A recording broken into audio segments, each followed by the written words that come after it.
Hello, friends. Thank you for checking out our YouTube channel. My name is Justin, and I'm one of the pastors at One Life Church. One Life is a church family committed to bringing the kingdom of Jesus to earth, one life at a time, through intentional relationships. Now, before we jump into the sermon, I want to ask you to do two things. First, hit that subscribe button so that you can follow along with what God is doing in and through One Life Church. Second, in the description below, you will find a link for onelifechurch.tv. This is where you can learn more about our church. If you live in the Concord, North Carolina area, I want to invite you to join us in person on a Sunday morning at 10:30 a.m. You can plan that visit at onelifechurch.tv. I pray that today's sermon encourages you to continue following the person of Jesus in your everyday life. Let's dive in.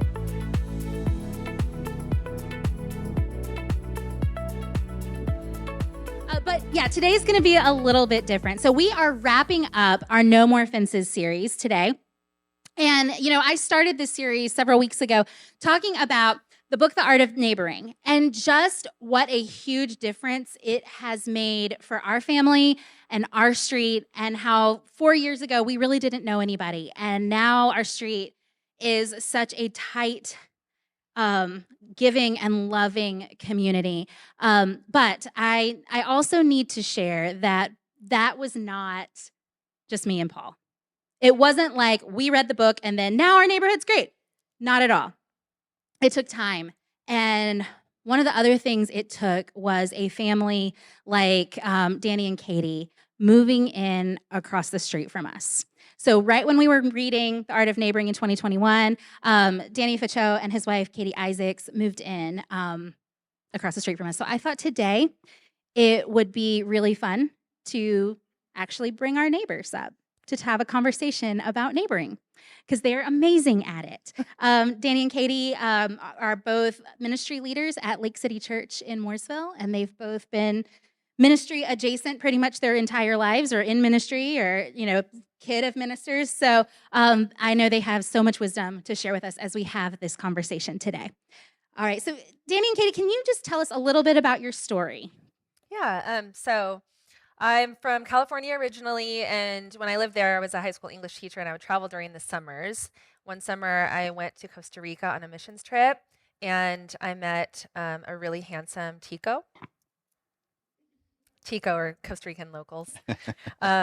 Yes. Fell in love with a local, and long story short, we got married and lived there for several years, and then moved here to Mooresville. Started off in a small apartment, and then when I was 9 months pregnant with our second son,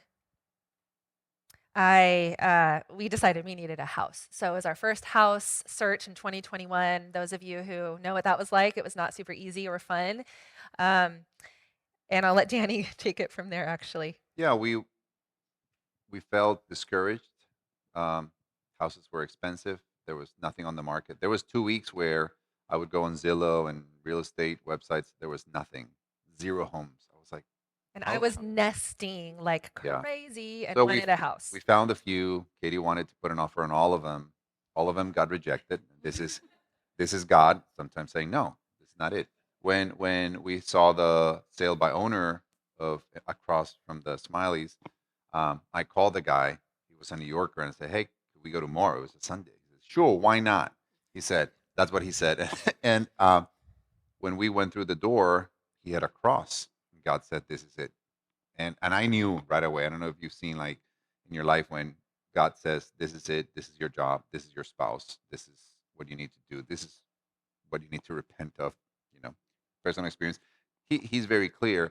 And we moved in. No time to check on neighbors, no time to anything. Either we buy it or the next day it's sold. And the guy worked with us to make it done.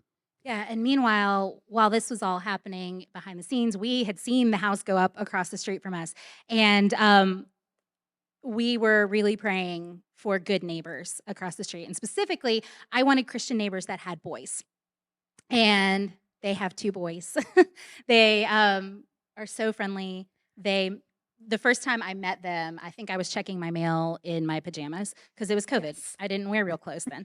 It was That is what happened. Yes, and I met Danny first, and then I met Katie, who was seriously 9.5 months pregnant, and she went into labor early. So like Yeah. a week and a half after you moved in, you had a baby. It was nuts. Days. Days, yes. And we were saying, your name and what do you do for a living, and I can't really hide that I'm a believer because of what I do. So it just comes up. And I was like, well, I work at One Life Church. And she goes, you love Jesus? And I said, yes. She goes, I love Jesus. And then wrapped me up in this huge hug. And that was it. It's kind of been like that ever since. Yeah. So awesome. So today we are talking about being salt and light in our neighborhoods. And I want to break this conversation up into 2 parts. And we're going to have discussion times. It's really casual. And so we're going to talk about what it's like to be salt in our neighborhood, and then we're going to have a discussion, and then talk about what it's like to be light in our neighborhood. And our scripture today comes from the Sermon on the Mount in Matthew 15, verses 13 through 14. And here's what it says. You are the salt of the earth. But if the salt loses its saltiness, how can it be made salty again? It is no longer good for anything except to be thrown out and trampled underfoot. You are the light of the world. A town built on a hill cannot be hidden. Neither do people light a lamp and put it under a bowl. Instead, they put it on its stand, and it gives light to everyone in the house. In the same way, let your light shine before others, that they may see your good deeds and glorify your Father in heaven. So first, let's talk salt, okay? So why did Jesus compare us to salt? So salt does a lot of things. Salt adds flavor to food. Salt acts as a preservative. It keeps things healthy. Salt is also an essential mineral for life. We would die if we had no sodium. It is so vital to life on earth. And also, salt cannot lose its saltiness. It just can't, because then it just wouldn't be salt anymore. So what does Jesus mean when he's calling us the salt of the earth? He's saying is that it is in our very DNA as kingdom citizens to be a steady, life-giving presence that brings flavor and depth into our world. And since we've been talking about neighborhoods this series, it brings light and flavor and depth to our neighborhoods. So let's continue. And I've heard you guys talk about how much of a blessing your house has been to your family. And you really do see your house as a ministry in our neighborhood. So how does having that view of my house is a blessing, my house is my ministry, impact the way you interact with your neighbors? Well, I remember praying when we were still in the apartment and I was desperate for a house, that I went from praying, Lord, give us a house, please, any house, please, just a house, to praying for the Lord to bring us to the right place, bring us to the right neighborhood.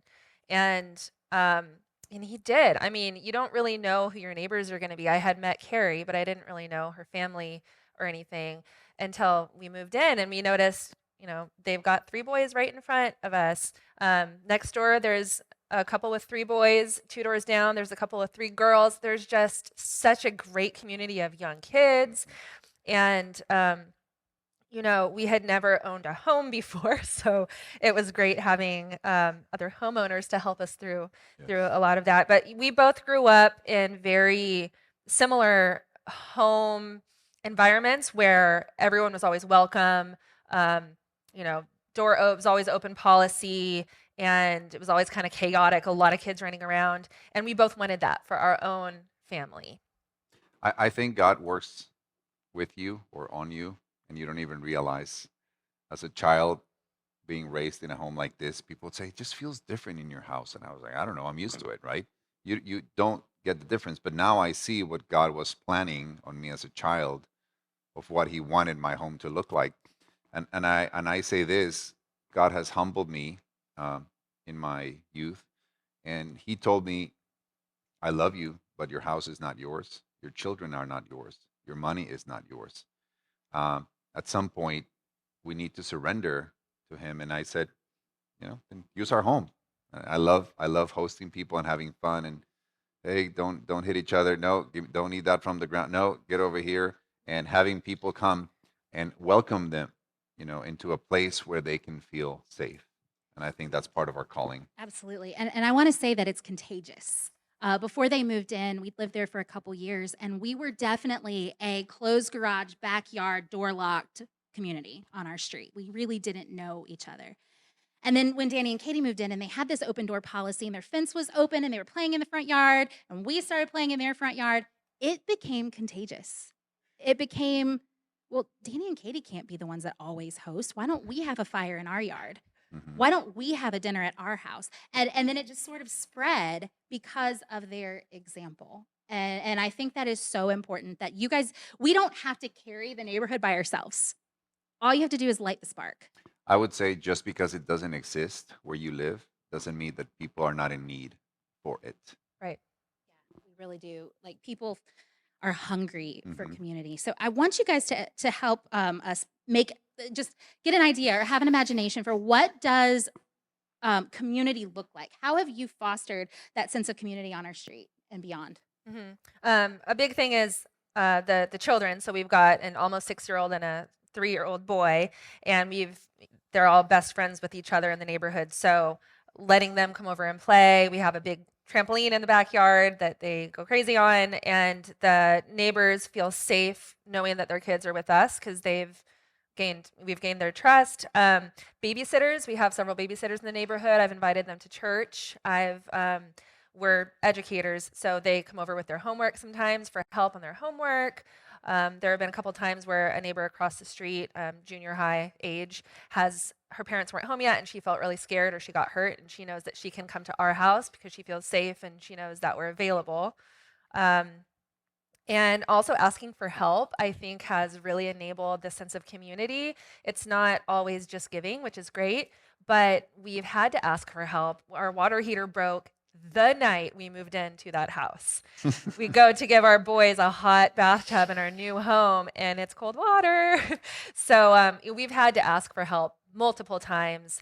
And asking for help, I think, is just an open door. When you're vulnerable, you let yourself be vulnerable. It allows other people to feel like you trust them, that they're valued, that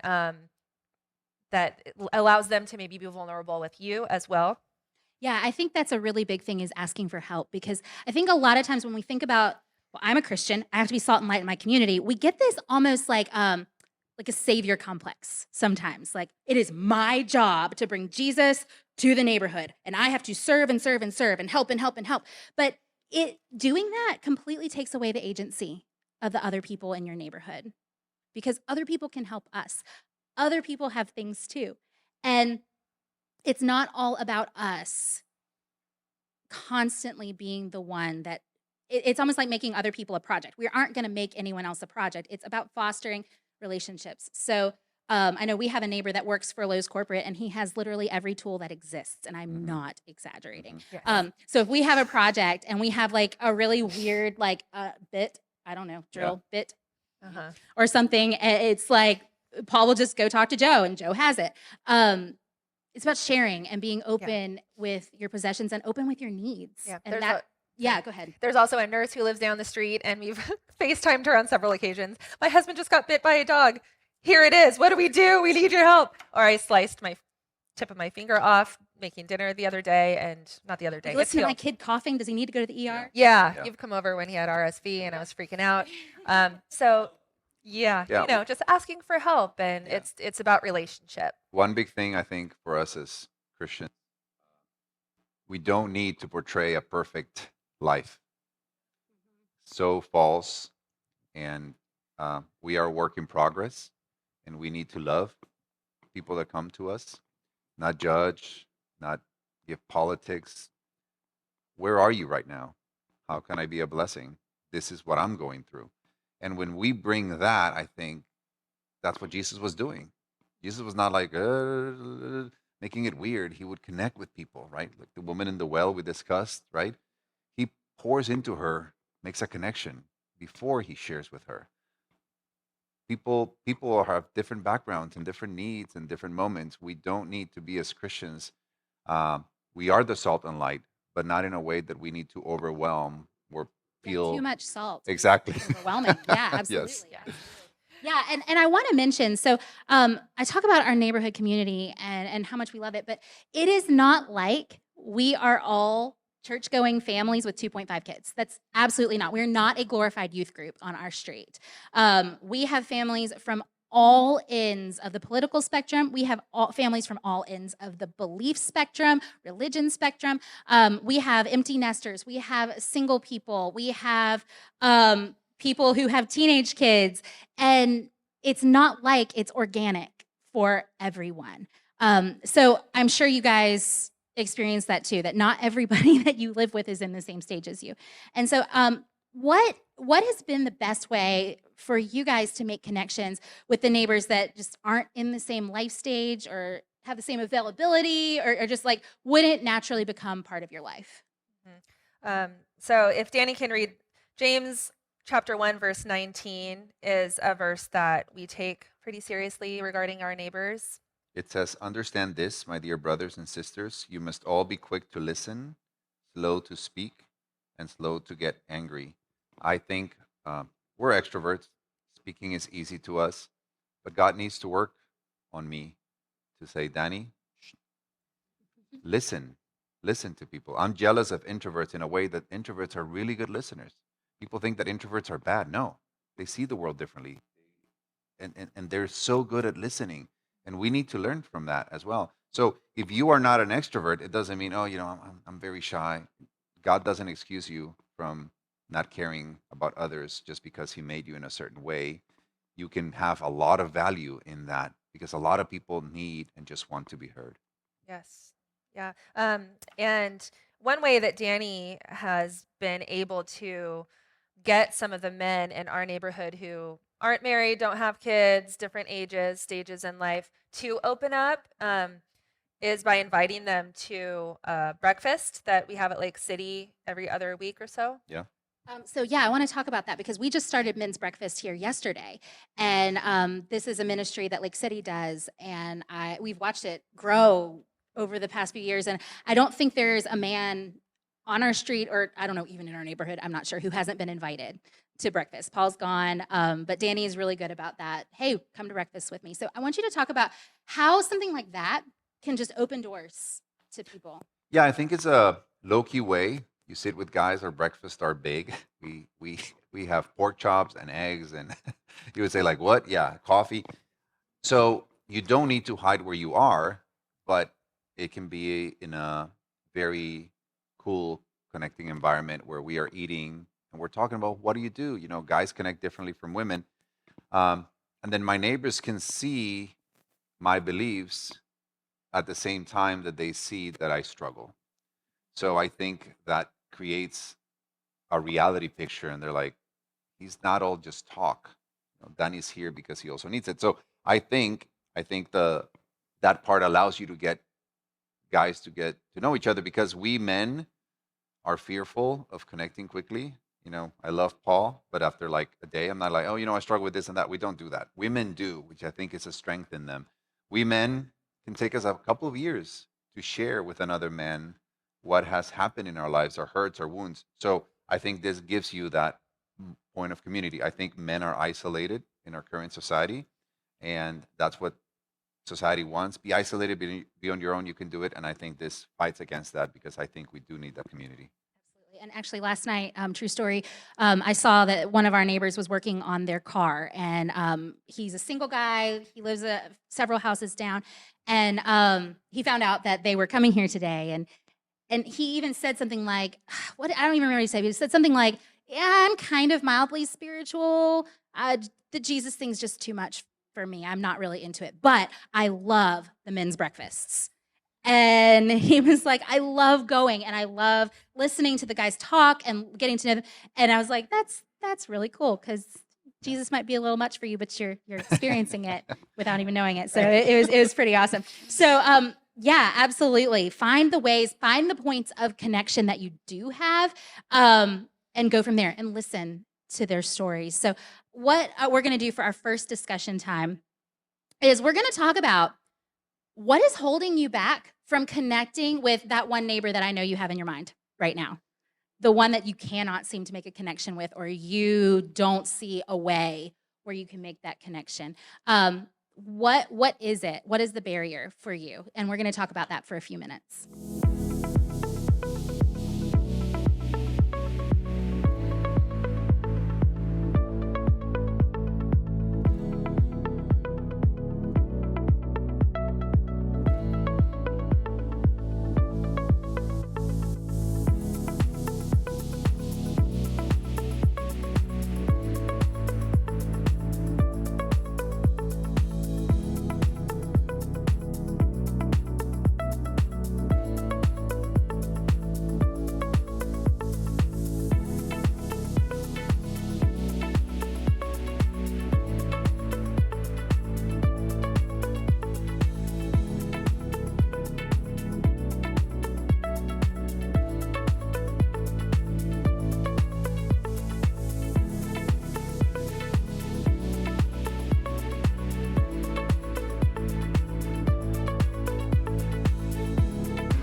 All right.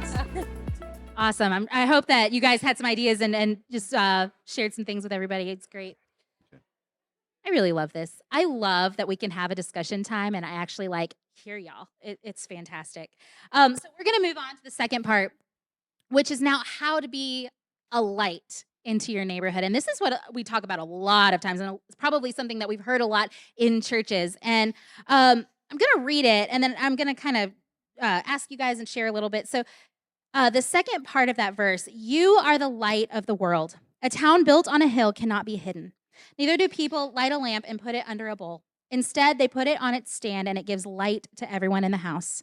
In the same way, let your light shine before others that they may see your good deeds and glorify your Father in heaven. And I think a lot of times when we hear that verse, we get images in our mind of knocking on doors, putting tracts out, signs in the yard, be in the house with all the lights off at Halloween. That's kind of the image I get when I hear be a light to your neighbors. But it's not about that. And I really want you guys to share, because you have so much wisdom on this.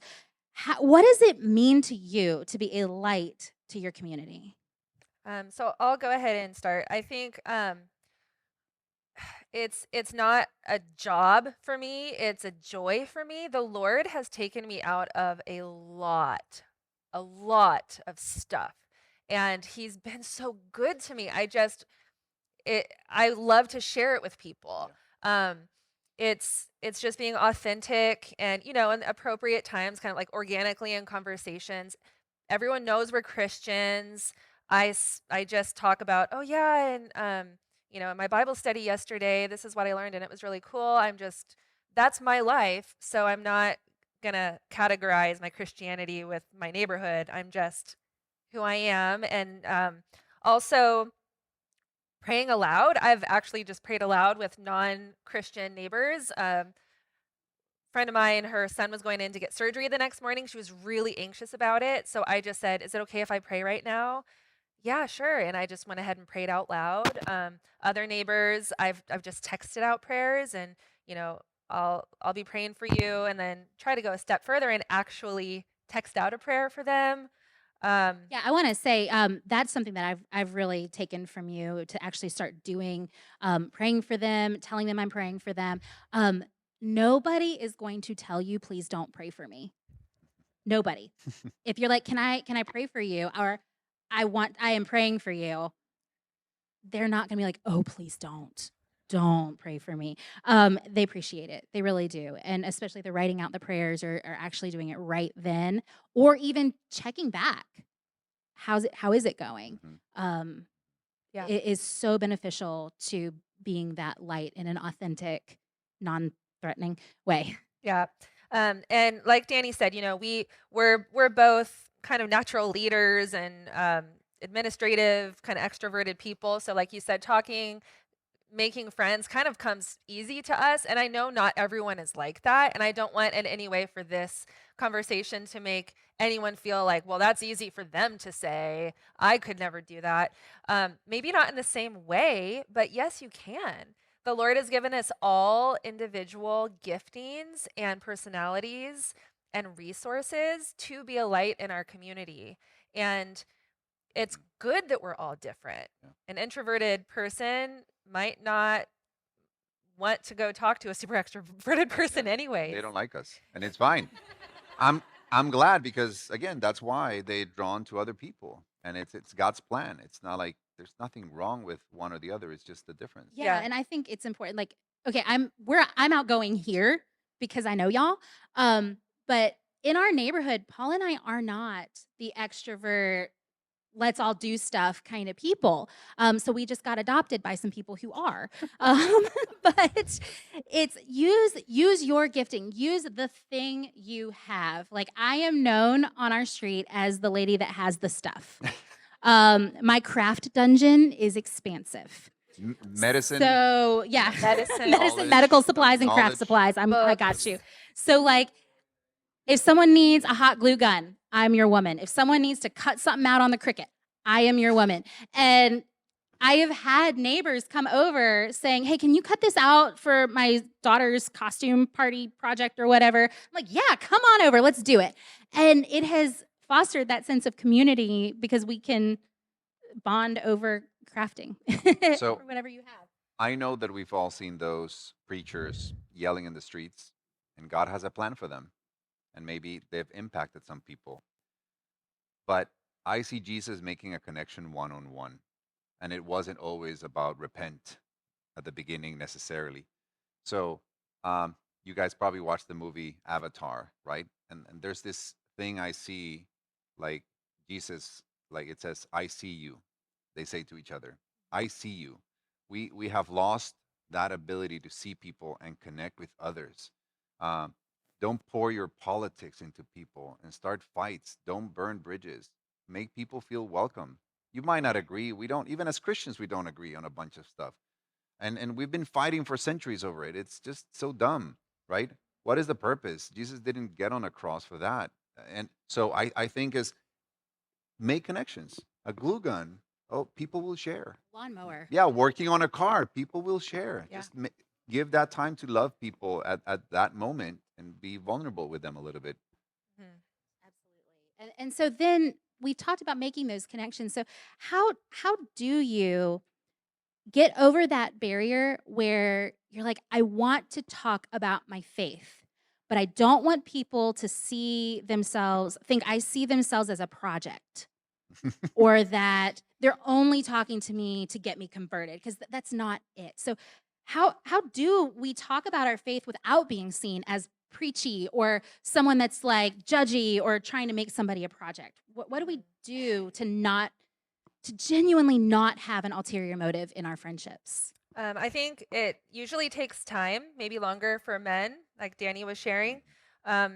But when we are vulnerable and we open up about our own struggles and weaknesses, then God, the Holy Spirit, just kind of takes over, and we have to be ready, listening, obedient, and be ready when the opportunity comes. There's a verse, 1 Peter chapter 3, verse 15, that Danny's going to read about that. It says, "But in your hearts honor Christ the Lord as holy, always being prepared to make a defense to anyone who asks you for a reason for the hope that is in you. But this is the biggest thing for me, yet do it with gentleness and respect." Again, you read Jesus, except with the Pharisees, but he would do this with gentleness and respect. So when you see people like, "You're going to burn," and no, it's not biblical. It's not Jesus' way. We don't do that. And I would add to what Carrie and Katie are saying, ask questions, right? If not, you're just gonna sit there with like a Coke next to a person and yeah, so it's how's life? You see the weather? Yeah. Ask questions about their life. People like that. Might don't go too intimate, but ask questions and share. Yeah, and I think a lot of it is being patient. Um, Hmm. there was a family that we wanted to have that conversation with them for years, and we knew that we couldn't just jump into talking about our faith. And this is something that Paul is so good at because one night the door opened and Paul was there ready to say, yeah, and that is why my faith is so important to me. And we talked for probably 3 hours about it. But it took time and it took trust Hmm. building up. and them knowing that we are safe people, that Right. they can share their doubts and they can share where they differ, and we're not going to be offended. Yeah. But we're also not going to hide what we believe. Yeah, Mhm. absolutely. Yeah, and so I hope you guys have gotten some ideas, some encouragement today. We've been closing the service every week with the same question, and we're going to give you guys a few minutes to talk about it. In light of what we've discussed today, especially thinking about that difficult to connect with neighbor, what is your next step? What is a logical next step for you with your neighbors?